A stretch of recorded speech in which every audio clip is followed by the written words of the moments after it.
hari Minggu yang cerah ini kita sedang jalan-jalan ke Lamno.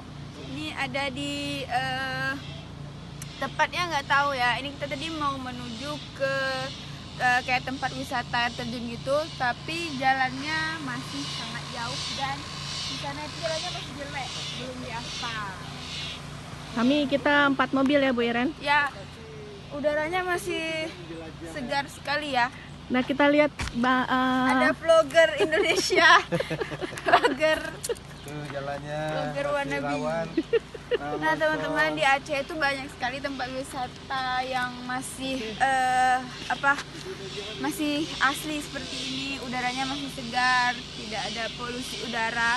Jadi sekali-sekali perlulah kita datang ke tempat seperti ini ya.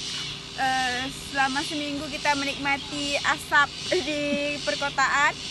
Nah, jadi weekend itu jalan-jalannya ke pegunungan. di sana kalau itu ya Bu Iren nggak ada aspal lagi ya? Enggak, jalannya jelek sekali. Ini juga baru selesai.